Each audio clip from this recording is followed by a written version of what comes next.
It's often.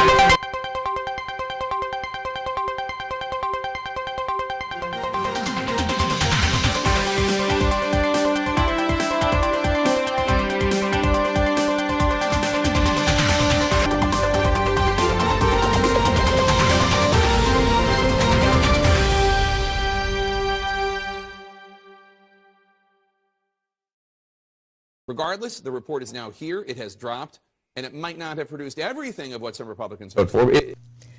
Good morning and welcome to Get Real America. I'm Bill Edwards. I'm Brittany Brown. A little preview there of what we're going to be talking about today, including not only the problems at the border, even though the crossings are down, what, 50%? It's amazing. Just overnight, they're down. Like that. I guess that's what happens when you allow them to go in the middle of the night. But that's true, yeah. however you want to look at that. But yeah, and also the Durham report. This didn't take long at all. Of course, it didn't tell us a damn thing we didn't already know. I think that that's the biggest disappointment is that it took so long to get out. I'm sorry. Yeah. They can do these investigations faster. It is definitely possible. I just think that I'm not sure why Durham dragged his feet. Well, and the fact that the media is now just ho-humming it, just saying that that there was nothing new that we didn't know. Well, yeah, that's right. Nothing new we didn't know, and they're still trying to recover their fumble, because the news media has egg all over us. Well, not egg. They have omelets all over their faces. I was going to say. I mean, these guys, they've been lying for years, and I will tell you, it was nice to see Jake Tapper have to admit something that he probably had to stomach before he could say it. Yeah. Once again, if you're a former Democrat operative, you work for a Democrat, you're in Democrat politics, you become a journalist once you leave. And Jake Tapper is not a journalist, but he plays one on television. And here's what he had to say.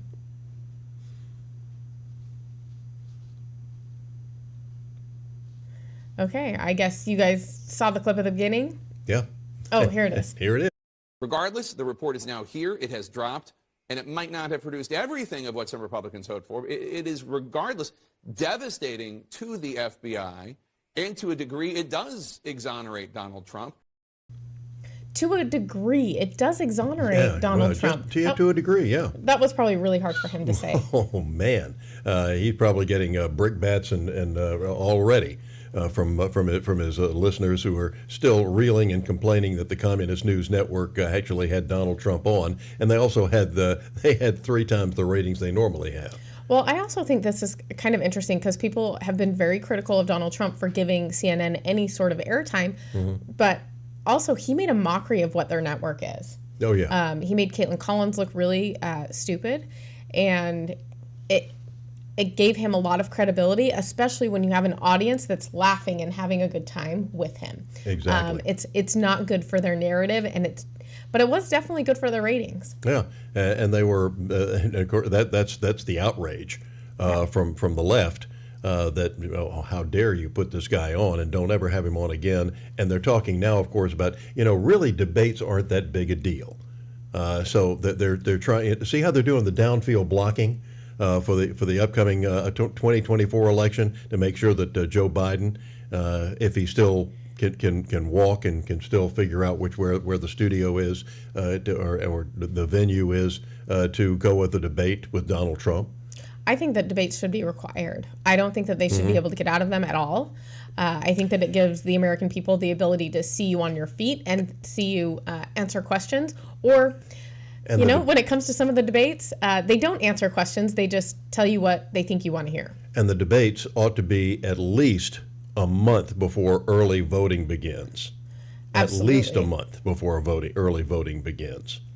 Absolutely. Well, I also think that when they do those debates, it should be hosted by 2 people that are Republican, Democrat, or centrist, like reasonable humans. I know that that's a lot to ask, but yeah, well, true.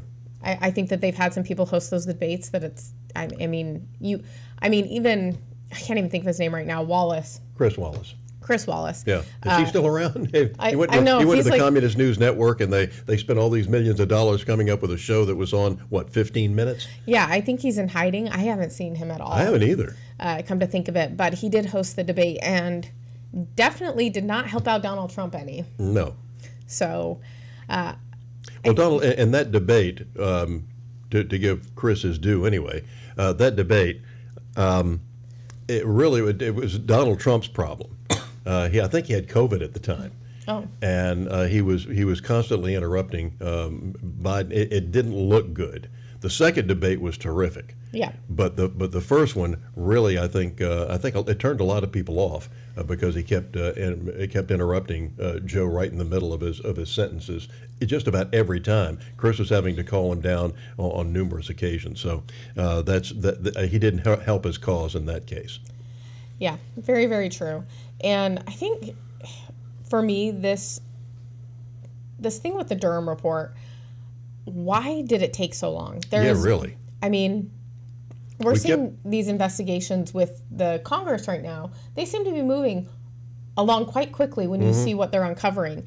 I have no idea why the Durham report, I think, took, 4 years? 4 years and 2 days to the day. Ridiculous. And I think, one of the people that I really like, which everyone should know by now, is Matt Gaetz. I think he's done a great job, and, he had a lot to say about this Durham report. Yeah. Matt? Gigantic news, the Durham report. Maybe it should be bigger than it is with the 300-plus page report. We don't see any handcuffs coming out, no midnight raids by the FBI. Well, I'm dying to get into the meat of this report. The FBI and Department of Justice were weaponized, and Trump was specifically targeted. The report takes great lengths to point out the number of times where Trump was targeted in a way no other American would be. And in essence, the FBI has now become a disinformation and election interference enterprise here in our country. It's very damning for them. The Steele dossier was nonsense. The probable cause standard, even to originate an investigation, not to continue, but even to originate an investigation, was never met, and you had a secret court that was lied to. But Chris, this report is an insufficient consequence for the malfeasance and corruption that we have seen here. There was an operation from beginning to end to fuse political opposition research from the DNC and the Clinton campaign with this intelligence process and criminal process. And it's a sad day in America, because if that had been a Republican operation, an operation to help a Republican candidate, this wouldn't have ended with a report. It would have ended with real significant indictments. The only indictment that Durham is able to cite here is the indictment of Kevin Kleinsmith. This was the FBI lawyer who changed evidence before a secret court. And guess what? He's already back to practicing law, got his law license back, and practicing law here in D.C. now. Insufficient. You use the word weaponization, that the FBI has been weaponized by, and it's in cahoots, in collusion with the Democrat Party and the Biden campaign to affect the outcome of a presidential election. We saw the FBI going to Twitter and to Facebook and putting the kibosh on the New York Post reporting on the Hunter Biden laptop, which was another deliberate effort by the FBI. But in a way, it's a contrapositive of the same exact operation, right? Because in the Trump matter, in what Durham is reporting on, you've got the fusion of these entities to make the FBI the enforcement wing of the Democratic Party to play offense against Trump. Now what you see with Biden, actually, they're the plumbers. They're the dustbusters. They're the fixers. They're the one going in to deem any derogatory information about Joe Biden or Hunter Biden Russian disinformation. That was that corrupt letter that 51 former officials signed that's now been debunked. But it all weaves together, and it's very ugly for our country, and it's actually ugly for the future of a democracy where the people make the choices, not the law enforcement intelligence. I think that we have to deauthorize, defang, and defund many of these authorities and entities and different task forces that actually converted the just and righteous act of protecting our country with the desire to have a particular political candidate win or lose. And in a proper world, Republicans and Democrats would be able to work together on this. Because it wasn't all that long ago, the FBI was a right-wing organization weaponized against civil rights leaders and others. And it was wrong then, and it's wrong now. And I do think this has to be a clarion call to every Republican. We cannot reauthorize 702 authorities within FISA. We cannot continue to fund the FBI at its current level. And I think we should claw back the $325 million that Nancy Pelosi had gifted for a new FBI headquarters in the D.C. area. That's a bad thing for people's civil liberties. And there should be firings, but there has to be legislative reform, and it should be bipartisan. It definitely should be bipartisan, and this No is kidding. This is one of the things that really bothers me is that the FBI is known for doing things that they shouldn't be doing. They were caught in the Gretchen Whitmer thing. They've been caught with this January 6th thing. The FBI, they do need to start defunding a lot of their things. And I don't think that Trump is going to be, I think Trump is going to continue to be on their hit list, because yesterday he came out and said that he was going to release all of the documents related to John F. Kennedy's assassination. So I don't think he's making any friends over the FBI. A lot of blood on the hands of the CIA is what it looks like. And if you go back and look, by the way, I'm glad to see Chris Plant, his new show on Newsmax, his radio show, which is no longer carried here because Accumulated Broadcasting dropped their AM stations, unfortunately, and so they no longer have WBMQ at 6:30 and also the Ticket at 900. Which is a tragedy to lose those two stations. But nevertheless, Chris is on in the mornings from 9 until noon, and his radio show is really outstanding. So glad to see him with that new show at Newsmax and getting out a lot of good information. He was a former CNN reporter for about 15 years and left CNN because they said it got so bad. And he just couldn't, he was embarrassed to say he even worked there anymore. So he tells it like it is, does not gild the lily, as we say. And if you look at the Kennedy assassination, the film that has been released over the years, Brittany was one of them, where they call the Secret Service agents off the detail. There was one that was riding on the back of the limo and stuff, and you can see him being ordered off, and he looks around like, what? Yep. What are you doing? So there are a lot of questions that still need to be answered. It'd be refreshing after 50 years plus to actually 55 years or so to see that footage and also see all the documents. Well, also I went to the Grassy Knoll just over New Year's this year, and I was so surprised by how the people that do the tours and stuff there, they are very committed that the government did this. They're 100% sure of it. These people look at these documents every day. Some of the stuff they were telling me, my mind was blown, because you don't want to believe that your government can do this, but they can, and they are. I mean, we're seeing more of this come out every day. Like I said, they've been involved in so many scandals, and I mean, we just continue to say, you know what? It was just, sometimes this stuff happens. It was an accident. They didn't mean to get involved. Oh, I didn't until just last week. I believe I heard where they said that Lee Harvey Oswald was actually on the payroll and of the CIA and was one of these low grade operatives, and that the book depository was run by the government. I thought, oh, really?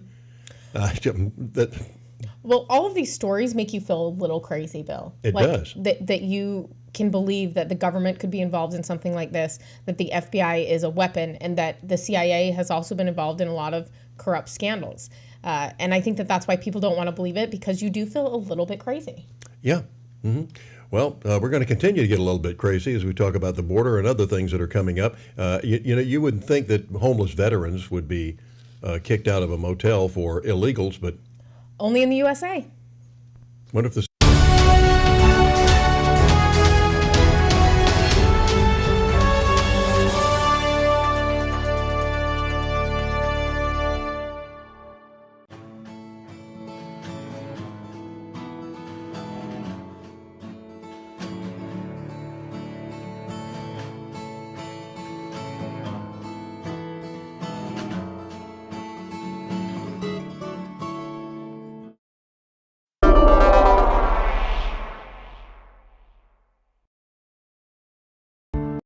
Serving the Savannah area with the power of the Shield since 1934, with personal insurance, employee benefits, and business insurance.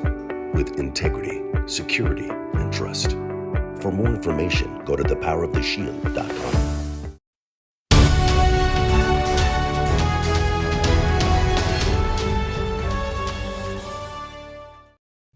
At Get Real America, we are focused on Savannah, but we'd like to hear from other communities as well. We have a lot in common. Come join us today at Sweet Potato's Kitchen for some of that good Southern home cooking, like fried chicken, fish, and mouth-watering banana pudding. say it's the best in the world, and you won't get an argument from me. Also, those vegetables are fresh and delicious. Voted Southside's best restaurant in Savannah at least 5 times, and large corporate parties are welcome. Tell them Bill Edwards sent you. Drop by and eat today. Everybody loves sweet potatoes.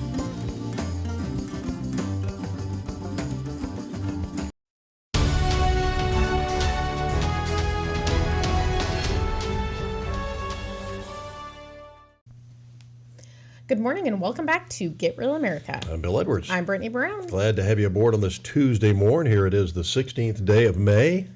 Yes, and Just past the halfway point. a little crazy, Bill. I mean, I think that this year is going to fly by along with 2024. It's getting wild already. So, yeah, and along with the illegal aliens that are flying by. I mean, they're flying in the country, that's for sure. And staying. Yes, yes. And, you know, some of the reporting coming out from Arizona and Texas is just devastating, Bill. I don't think that people realize what is about to happen to our communities. Mm-hmm. And, you know, some of the reporting that's coming out is actually that in Yuma, Arizona, there was a bridge actually built by the cartels. All right. Well, we got affordable housing projects and stuff we have here in Savannah. I always love these affordable housing projects because I'm living in a house I can afford. Yeah. But maybe they could come here and help us build those. They got all the money. They do have a lot of money, Bill. Yeah, they do. And they're getting richer thanks to the Biden administration and the Biden crime syndicate. Here in Yuma, Arizona, came to the location where the massive groups are coming across, where the cartel's bringing them across. And you can always tell where that is by the amount of garbage. That's when you know it's active. This is where I actually got video last night of the cartel Coyote bringing them across. The guy in this video in the board shorts. This area is controlled by the cartel, yet it's on American soil, and we're not doing anything to stop it. They should be down here arresting that guy. They should be labeling cartels terrorist organizations, but instead Mayorkas and Biden are just incentivizing them to traffic more people, to traffic more drugs, and to trash America. Now, if that's not bad enough, I want to take you over here where they're crossing, and everybody knows it, yet they're doing nothing about it.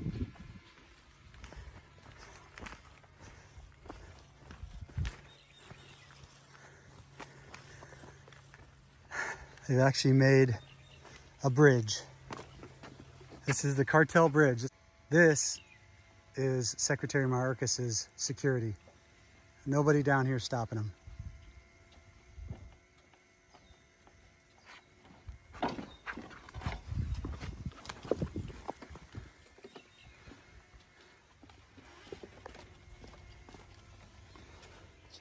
Guys, this bridge that I'm standing on, I'm right in the middle of the Rio Grande River, Yuma, Arizona. This bridge was created by the cartel in Mexico. This is simply to allow more illegals to invade America. Border Patrol knows it's here, and they allow it. They fly over this every single day in the helicopter. Rather than coming down here and stopping them or arresting the coyotes that are bringing people across it, they let it stay, and they let people keep coming. Let me just repeat this. The cartel built a bridge from Mexico to U.S. so illegals don't have to get their feet wet walking across the river. And Border Patrol, Secretary Mayorkas, and Joe Biden are allowing it here in Yuma, Arizona. And it's like this all across the border. Everywhere you go. This is what Joe Biden thinks of border security. A cartel bridge that brings them straight into our country. And they're doing nothing to stop it. You want to know why people are coming from Somalia, Mauritania, Egypt, Iran? The people I talked to last night?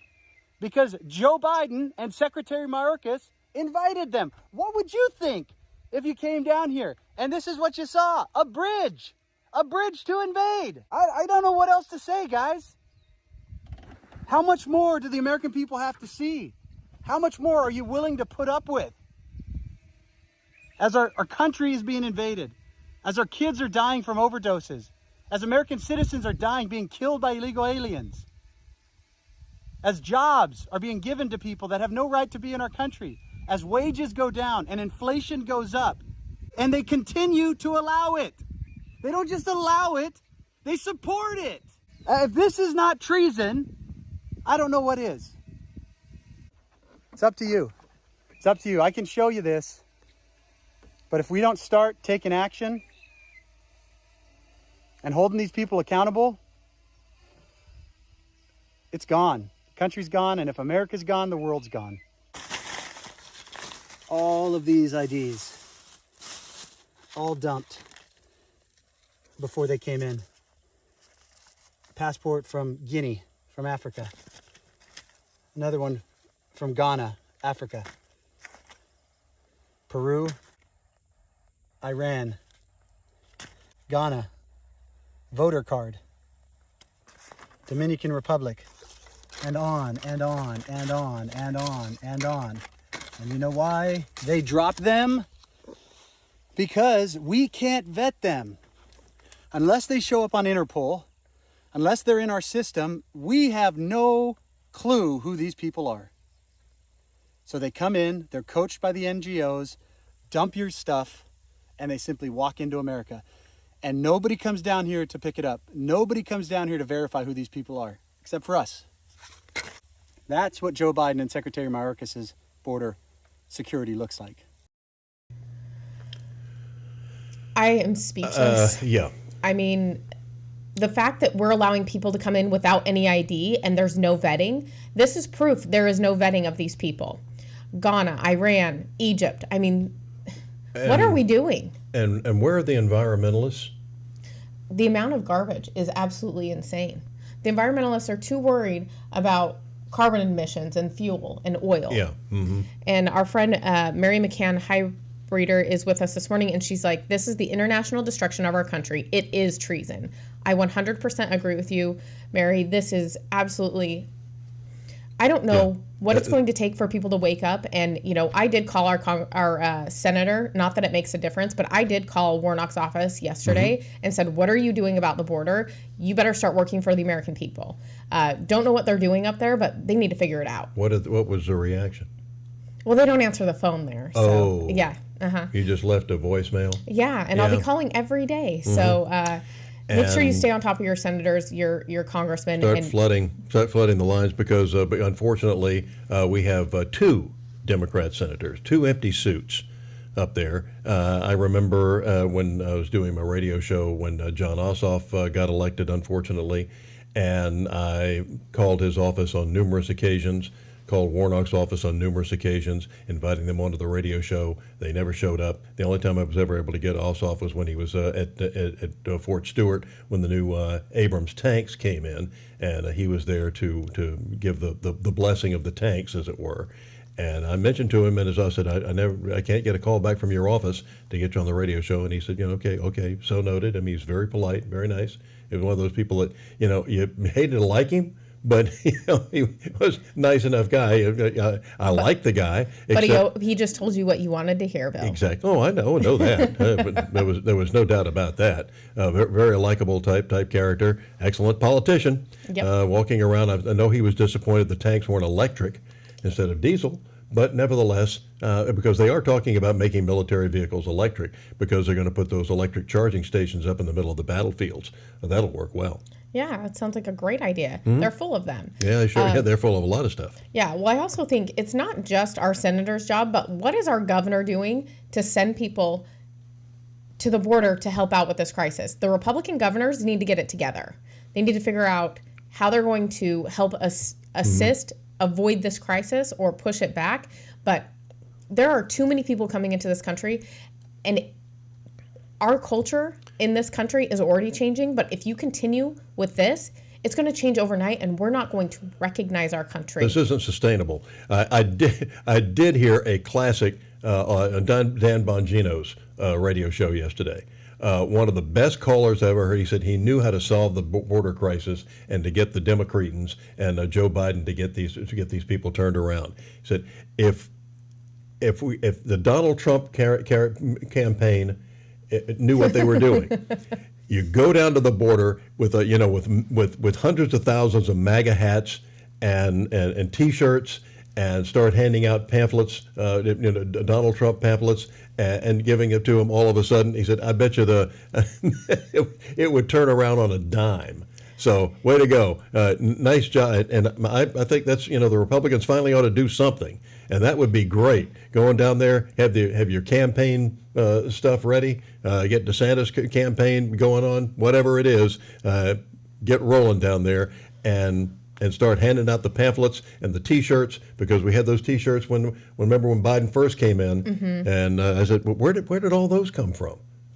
Well, but here's the thing. Trump's running on the fact that he's going to deport all of them, so I don't know that they're going to vote for him or do anything. However, I do think it would be interesting for Trump to go down there and do some things, because it's amazing. When Trump does something, it provokes other people to do a counter to what he's doing. So, I mean, he does have a lot of power in that way. Yeah. And our friend Mary says she has reached out to both of our senators and she's gotten no response. I would like to say I'm surprised, but I am not. No. But talk to Congress people too. You just call them and you call our local people. Exactly. And you have friends in other states and other places that have these communists in charge in the Democrat Party. Have them start calling their senators and Congress people. Well, that's the thing. We played a clip yesterday of people in Chicago that are outraged that the migrants are coming in and getting more benefits than their community. So, I mean, I think people are starting to slowly wake up, but we need to apply a lot of pressure right now, a lot of pressure to everyone we can in every way we can, because this has to stop. And if we don't, they are not going to do the right thing. We are the American people. We are the ones that have to hold them accountable. And if we're not doing anything, they aren't going to either. Well, we need to make the correlation, and people need to get the correlation about how they vote and what happens. Apparently, from what we saw from the last election, that they didn't seem to understand that the people that they were voting for were the ones that were causing the problems that they were in. And then they turn around and you cause the problem, and then you come up and you say, we have a problem, and here's a solution. So they've already got the solution all figured out for you. It's one of those circular deals where this is how they intended to do it in the first place. Well, I think that the problem, Bill, is you look at even this Russia collusion stuff, they are going to continue to think that that's true, because they are saying, like, oh, there was no evidence found. But when you've heard 4 years of this and you've turned off the news, you're not going to know the difference. So the damage is done. Yeah, it is unfortunate, and of course, once again, the news media has that great power to ignore. And even though all the three networks did mention the three major networks, so the Communist Broadcast System, National Barak Channel, and the Arab Broadcast Company, all had stories on it last night. CBS actually did the best of the three.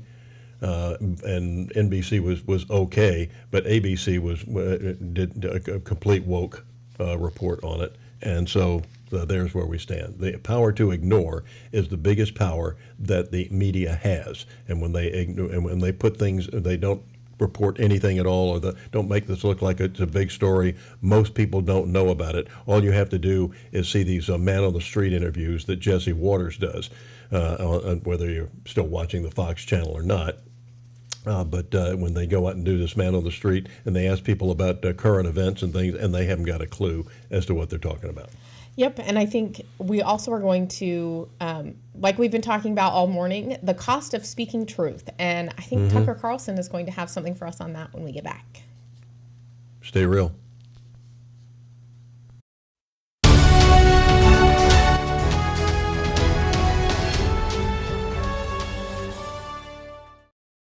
At Get Real America, we want to make sure that the real story gets out, and you can help us as a sponsor or as an advertiser to make sure that word does get out to the community.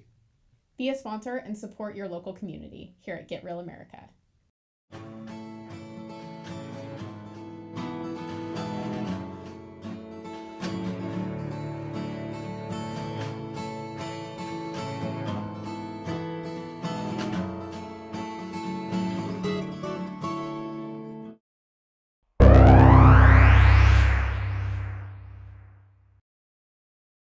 I don't think it's an accident that I ended up writing music for a living, because I think I lived in a house where I saw how deeply it affected everyone in the house.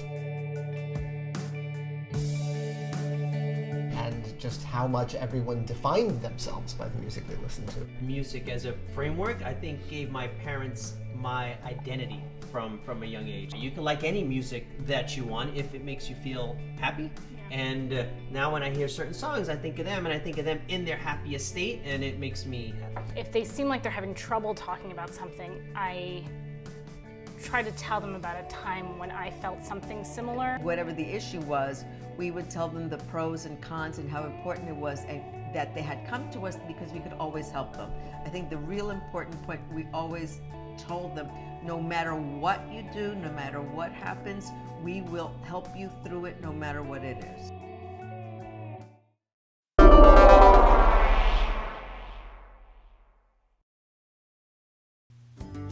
Come join us today at Sweet Potatoes Kitchen for some of that good Southern home cooking, like fried chicken, fish, and mouth-watering banana pudding.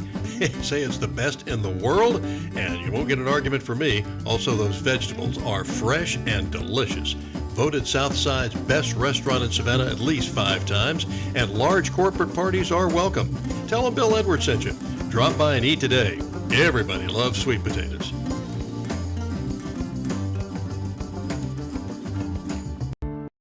Serving the Savannah area with the power of the Shield since 1934, with personal insurance, employee benefits, and business insurance, with integrity, security, and trust.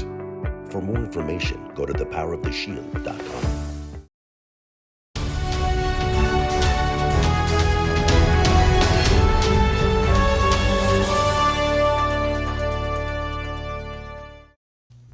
Welcome back to Get Real America. I'm Bill Edwards. I'm Brittany Brown. Glad to have you aboard. Tuesday, May the 16th. We have almost 80 degrees outside already. Yes, it is very warm. Very warm here in Savannah. And we have a couple of comments. Our friend Mary says, Durham report, ? Will anyone be held accountable? No.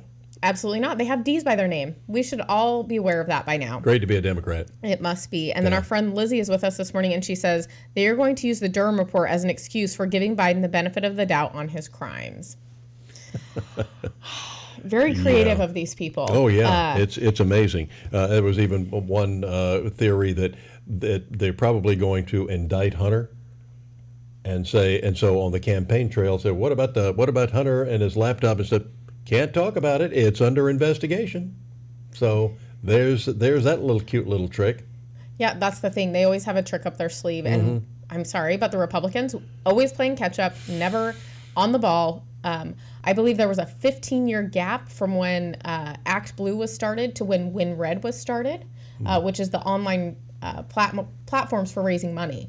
So I don't know what the Republicans have been doing. They've been sleeping, but they need to get it together.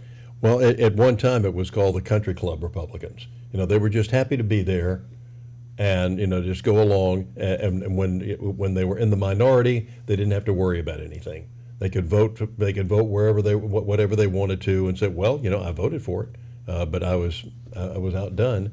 Rush Limbaugh used to talk about this all the time. And then when they finally got power, when Newt Gingrich took over, and for the first time in 40 years, Republicans took over Congress, and now they were in charge. They didn't know what to do. And there were Democrats were coming to them, and Democrats were still getting their way because they were coming to them. Don't forget our minority rights. You still have to, we still have to have this bipartisan type thing. Of course, when the Democrats got back in power, and the Republicans said, "Don't forget our minority rights. We have to bipartisan." No, we won. You lost. Well, I will say I think the America First wing of the Republican Party right now, because they are the ones that have held Kevin McCarthy's feet to the fire, and he's actually doing a fairly decent job. We are not getting everything we want. I would like to see them not raise the debt ceiling at all. They're still in negotiations. We'll see what happens, but definitely not a fan of raising any sort of the debt ceiling because we're already in a lot of debt, and I don't know how we're going to get out of it. So. And don't fall for this phony garbage that says we will default on our loans. We will default. We got so many loans. I can't imagine that we don't want to do anything but default. But to go back to the 2022 spending, remember all those years of 2022, how long ago that was? So long ago. So knock it off with this crap that we're not going to be able to pay our bills or anything else. We are going to, and that budget has we don't even have a budget. That's the worst part. No, they have an we haven't unlimited had a credit budget. card. We haven't had a budget in 30 years, And which that's is the problem. unconstitutional. Yeah, exactly. It's a huge problem. We do it here in Georgia. They do it in South Carolina. They do it in Florida. And where you have a budget, you can't spend more than that. Okay, they say, well, we need 200 more highway patrolmen. We can only hire 80. Sorry, we cannot run over the budget. It's required. There should be the same thing with the federal government. And as the late, great Milton Friedman, one of the greatest economists who ever lived, better dead than most of them alive today, used to say, you could take any 3 letters out of the alphabet, and it's probably a federal agency that ought to be eliminated. Yep, and that's why we do need someone to go in and just, I mean, they need to be a wrecking ball. The system, I think the funny thing is the left and the right can agree that the system needs to be taken down. I don't think we agree on how that is, but I do think it's interesting that the right and the left can agree on things. And Matt Gaetz is actually working with AOC on passing the bill that says that they cannot trade stocks if they're in Congress, which, I mean, those are the things that we should be working on. And I think when we have single subject bills, it allows them to actually collaborate on some of this stuff, which I think is very powerful. And I'm glad that Matt Gaetz is trying to work with the other side and get some of this stuff done that, they do need to start building trust with the American people. And I think this is a good start.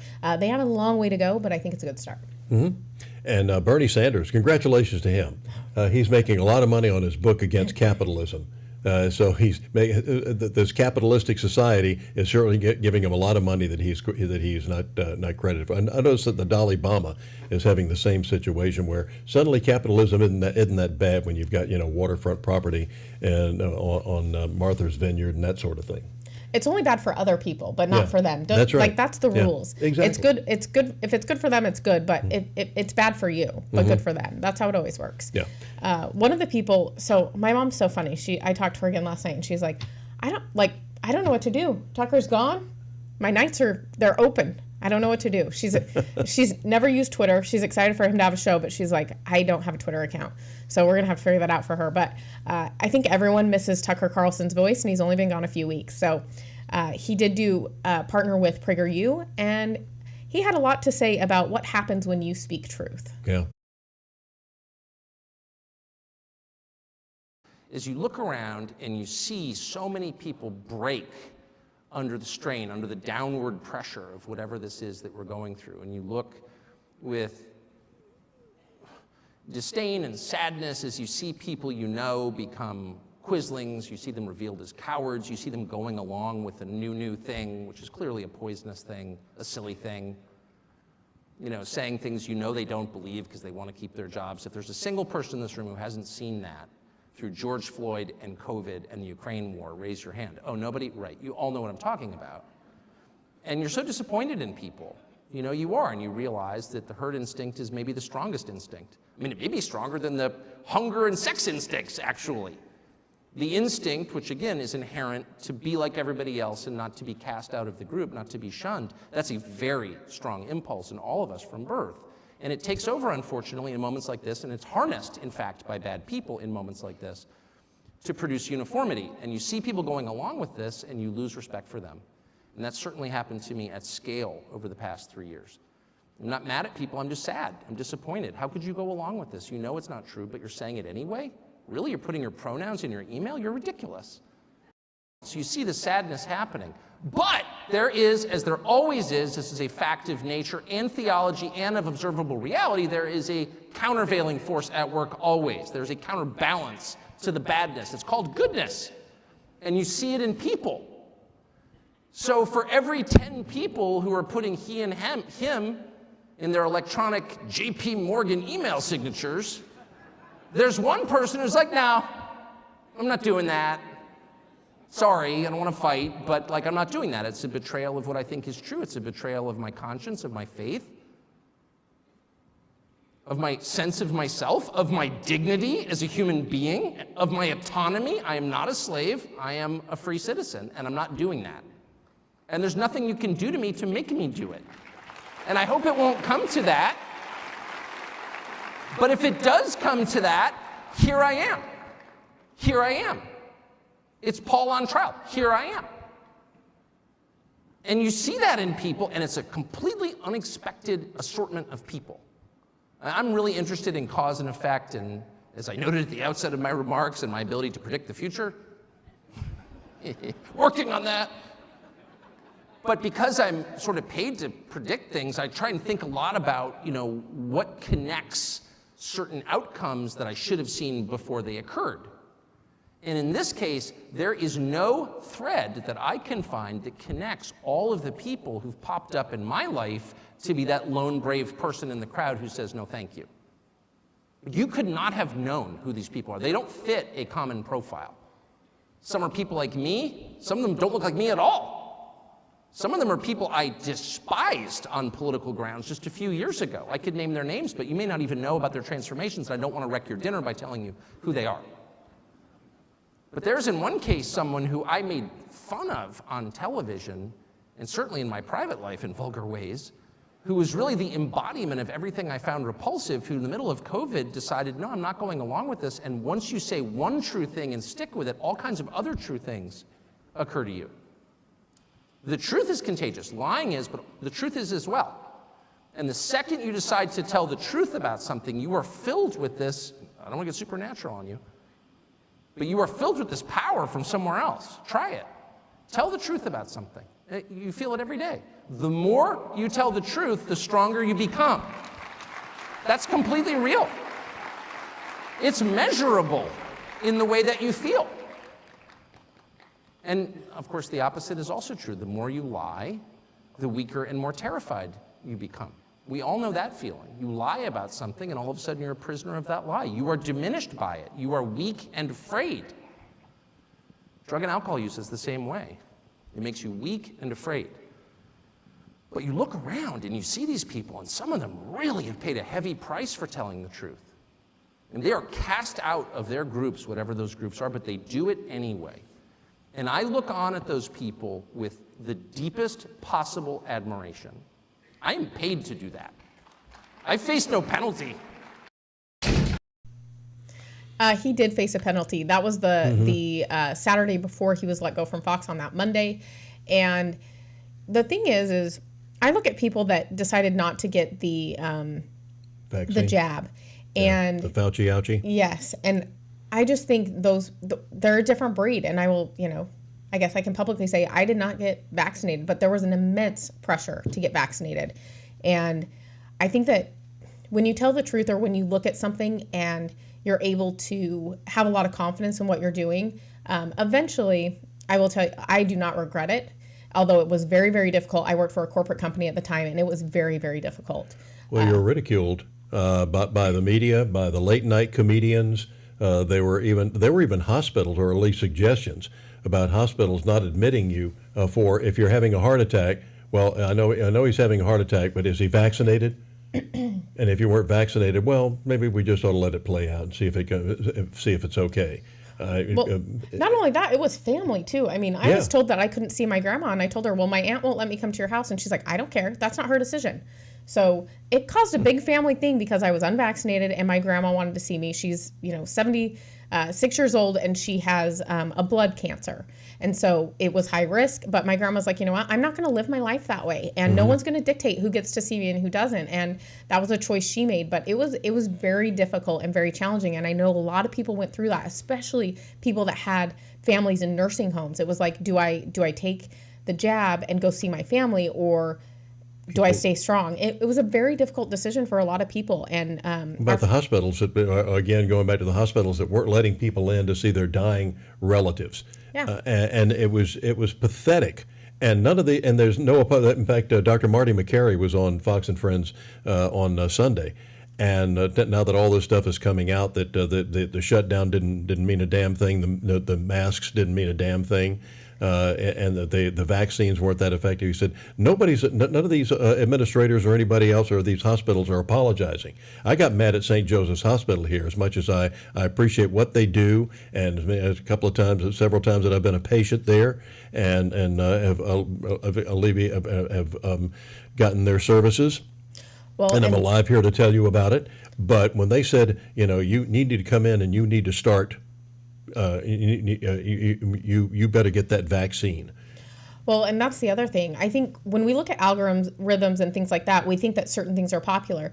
But what you're seeing on the screen right now, it's a book saying that they're unvaccinated and it's okay. And this is a #1 bestseller on Amazon right now. Good. And I think buying things shows us what people actually care about and what they actually believe in. We're seeing a lot of the work that Naomi Wolf has done on the statistics and what's going on with the vaccine. That information has been #1 on Amazon. That's a big deal. I think when we start looking at even Bud Light, I think they're giving away beer at this point. They're doing a $20 rebate right now on their beer. Have you seen the new Bud Light ad? It's not Bud Light, it's Miller Light. No, there's a Bud Light ad. Okay, there's a Bud Light ad now. A good old Americana of. The Clydesdales. The No.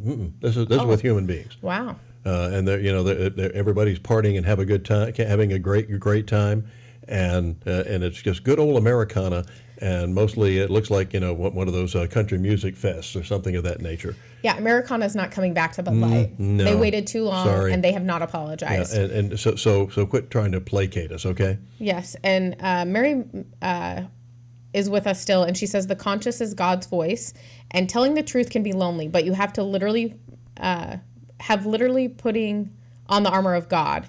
And then our friend Steve Stanton is with us again this morning, and he says we simply lost our damn minds in 2020, 2021, and part of 2022. Mm-hmm. And I don't disagree with you. And I still see people that haven't come around to the fact that a lot of the stuff that we were told in 2020 and 2021 and part of 2022 is actually not true. And they're, still complying with a lot of the things that the CDC recommended, which is unfortunate. And we're seeing a lot of repercussions and reactions and bad reactions from these vaccines and from getting the Fauci ouchie. And again, when I saw St. Joseph's Hospital putting up billboards that saying we're gaining patients and we're losing patients, kind of a double entente there. Yep. I just no.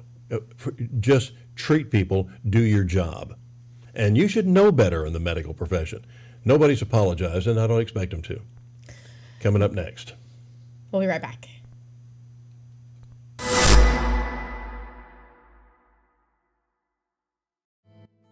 Who is a kid? Well, that's a kid. And another. Look, a gaggle of them. Or is it a herd? Litter? Pride. But what about her? Tell her she's not a kid. Or him. So how do we tell who is a kid? Height? Age, maybe.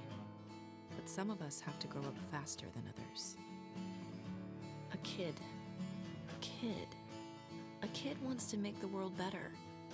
And one day, he just might. Is a kid fearless? Vulnerable? Strong? Nervous? Yes. Yes. Yes. Yes. Kiwanis is 600,000 kids at heart doing all the little and big things it takes to help children around the world. Because kids need Kiwanis. All of them.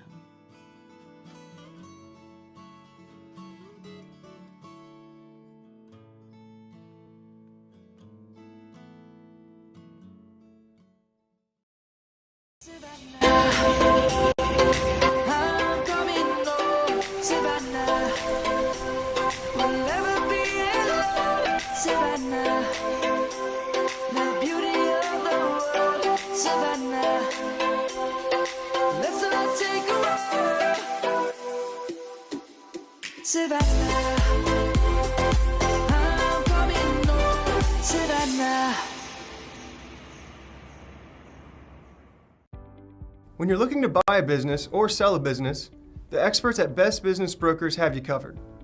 Whether you're ready to cash in on your years of hard work or you're taking that first step in buying a business of your own, they're here to guide you through the process and make sure you get the best outcome possible. By having Best Business Brokers assist you when you buy a business or sell a business, they handle the legwork of the intricate process. This ensures a smooth transition of ownership, allowing you to get to work immediately or receive payment for your business as soon as possible. With base operations in Savannah and Charleston, they service all of Georgia and South Carolina. If you're considering starting a business here, the mild winters and 5-tiered economic areas make these the perfect places to do so. If you're ready to buy a business or sell a business, then you're ready to contact Best Business Brokers.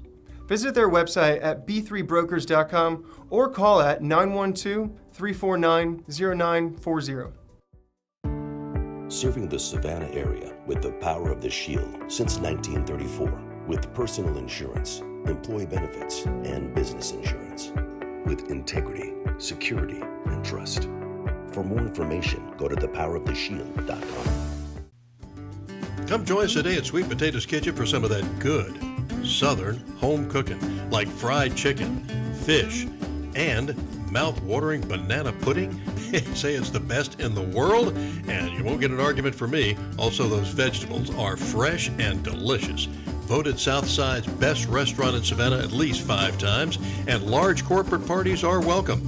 Tell them Bill Edwards sent you. Drop by and eat today. Everybody loves sweet potatoes.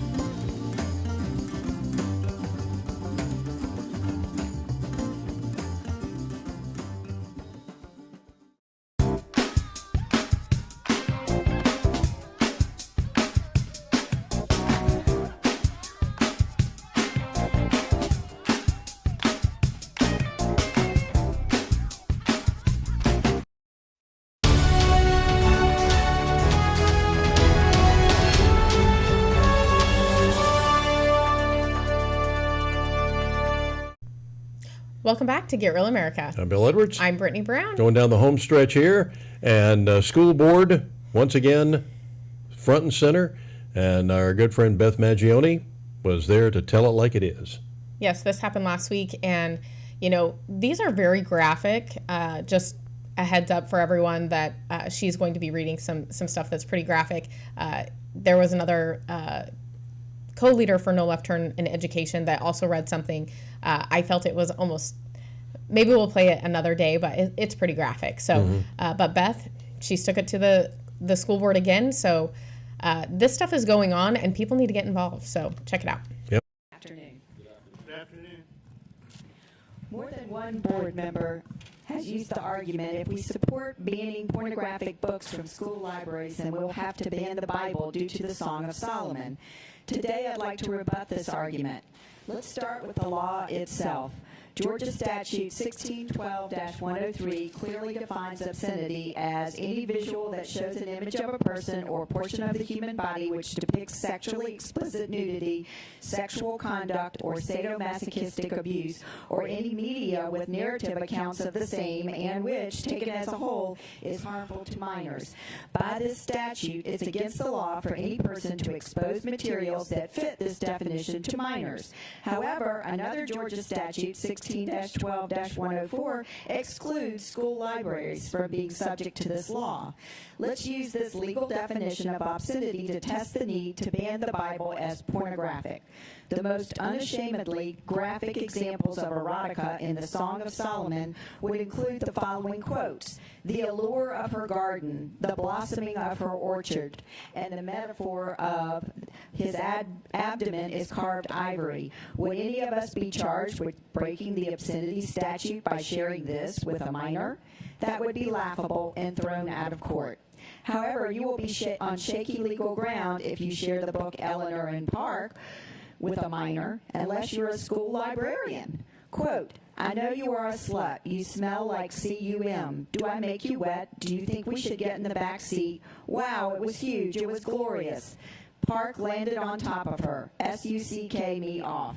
This book is at 9 Savannah Chatham County high school libraries. So what types of books do we recommend? It's very simple. Age-appropriate subject matter of any genre that doesn't contain obscenity as defined by Georgia Statute 16-12-103. We aren't book banners. Removing books with pornographic language from only school libraries isn't banning them. It's time for all school board members, pastors, parents, and citizens to stand up for keeping our school libraries safe from the evils of porn. Silence in the face of evil is evil itself. Not to speak is to speak. Not to act is to act. Thank you. Exactly. Trying to compare this to the Bible is just sinful. Well, and there was 2 school board members that did this at a True Perspectives 2 months ago, which was absolutely disgusting to hear them compare the two, especially when you hear how graphic these books are. There is no reason we should be facilitating porn. If I gave that book to a child, I would go to jail. There would be no questions asked because it is pornographic in nature. So there you have it. And Marjorie Taylor Greene's at it again, too. She sure is. They definitely are having a lot of time put into investigations, and they are finding out a lot, it turns out. Yep. Why would the whistleblower fear for their lives, ma'am? Because this is a very serious situation. It's not a game. Everything we're talking about involves a lot of money and the most powerful position in the world, the presidency of the United States. And I want to be very clear with everyone watching again today. Our whistleblower that brought us evidence that leads directly to Joe Biden, that Joe Biden took a payment from a foreign national in exchange for foreign policy favors, that whistleblower is not lost and they are safe, but they do fear for their lives. That whistleblower came through us, thankfully, through the help of Senator Grassley. So that is a fact, that is the truth. But other whistleblowers, yes, they are missing. They're either in court, they're in jail, or we cannot talk with them at this time because they can't be found. This is a very real situation that we're talking about, and our investigation is so important, Steve, that this will bring down the President of the United States. And I want to let everyone know something. We're going back to the Treasury Department today at 1 o'clock because we have more financial records that we have to review leading to the Biden family and Joe Biden himself. And this makes Watergate look like a Child's play. Child play, yeah, a nursery party. Yeah, well, and I think the other thing, we've gotten to the point in our country where it's okay to harass Supreme Court justices, nothing is done about it, but yet when whistleblowers come forward, if they are, against the Democratic side, then they're at risk. They have to worry about their life. But when they come out against a Republican, they're, revered as a hero, and they should be touted in front of everyone. Media darlings. It's amazing to me. Happens all the time. Well, it must be the thing is I will say the Republicans have a little bit tougher skin because we have to. We don't have a choice. No, we don't. But, so we need to learn to fight. Yeah. Once again, I want the Republicans to start going down to the border and bringing all the Republican paraphernalia. Get those MAGA hats, get the MAGA T-shirts, and get the Trump brochures and start handing them out to the illegals that are coming across. And let's see what happens then. You're a little bit nicer than me. I'm like, let's get all of the governors together, get them an action plan together, and let's get these people going back towards their home countries. They do not need to be here. We need to shut it down as quickly as possible, if not sooner. Yes. This is not sustainable. Our country is in peril. There's no other way to put it.